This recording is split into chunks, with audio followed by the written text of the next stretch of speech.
Good evening. You're watching the news on Croatian television. President Kolinda Grabar-Kitarović presented her measures for improving Croatia's demographic outlook today. The president said that the overall social climate was a major contributing factor to the country's negative demographic trends. Unemployment, small wages, unpaid wages, employers' failure to respect workers' rights.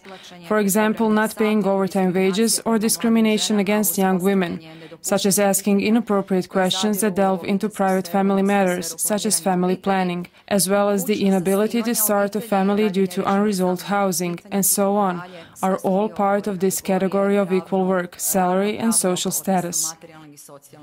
Meanwhile, government's team working on a strategy for demographic renewal, which is scheduled for adoption by February of 2019, met in the Ministry of Demographics, Family, Youth and Social Policy today. One of the group's members commented on the two separate initiatives from the government and the Office of the President. I feel that we shouldn't be divided on this issue.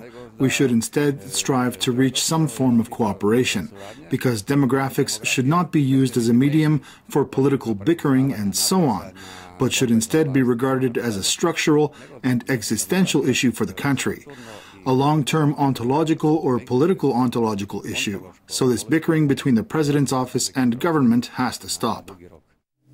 A conference titled Croats in Bosnia and Herzegovina, Demographic Reality was held in Mostar today. The conference presented some disturbing data, noting that from 1991 to 2013, the number of Croats in that country had dropped by more than 218,000.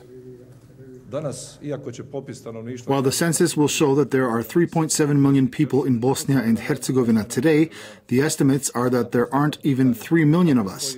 This raises the question, are the proportions today the same as we had in 2013, when Croats represented 15.4% of the population? I recently raised this issue with foreign diplomats in Sarajevo, telling them that for all their concern, Croats now represent 15.6% of the population here, even though there are absolutely 100,000 fewer Croats here than in 2013, and the same trend is apparent with the other two constituent peoples. In other news, the Employment Bureau announced today that at the end of May, unemployment was down by more than 11% from the previous month, and by 21.5% from May of 2017. The Truth about the Istanbul Convention Civil Initiative has announced that it has gathered enough signatures to hold a referendum on repealing the convention. The group says it has gathered more than 377,000 signatures in spite of obstruction from some mayors. This large number of signatures indicates that people do not want to be manipulated, that they don't want to be sold a new ideology, which is actually an old ideology in new clothing. Once it was the hammer and sickle, today it is a gay picture book. But ultimately, it is always the same scenario with the same intent. The end of the process of demining the Brod Posavina County was marked in Slavonski Brod today. The process was not without its victims, with 16 people killed by the mines left from the Serbian aggression of the 1990s, including 4 explosives technicians. Ensuring Croatia is cleared of mines left over from the war is a key precondition for ensuring security, and it is that fact that makes demining an extremely socially responsible activity, one that the public is very aware of, primarily due to the high level of involvement of all the relevant institutions. And taking a quick look at sports, the Croatian national football team has arrived in Russia for the 2018 World Cup. Before leaving from Zagreb today, coach Zlatko Dalic said that he was pleased with his team's form going into the tournament. Croatia plays its first game again of the World Cup against Nigeria in Kaliningrad on Saturday. We know how long and with how much hope the entire Croatian nation has been waiting for this World Cup. We played 4 friendlies.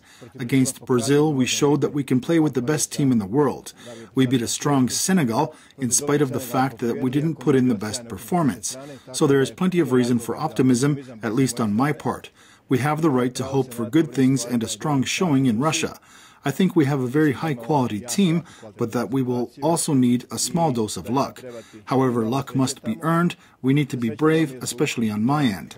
I am completely calm, full of self-confidence, full of faith in our team, and I only expect good things.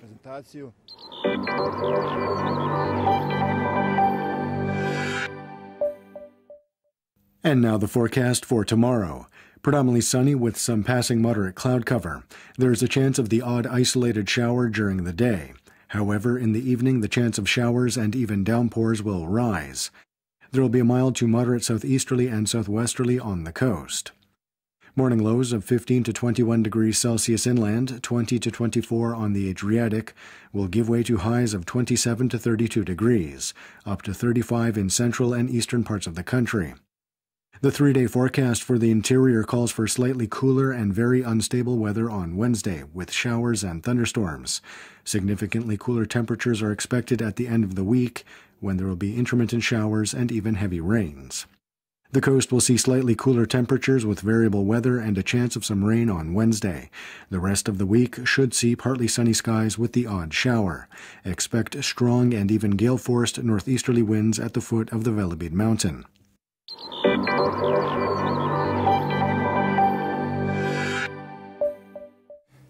And that wraps up the news. Be sure to join us again tomorrow night.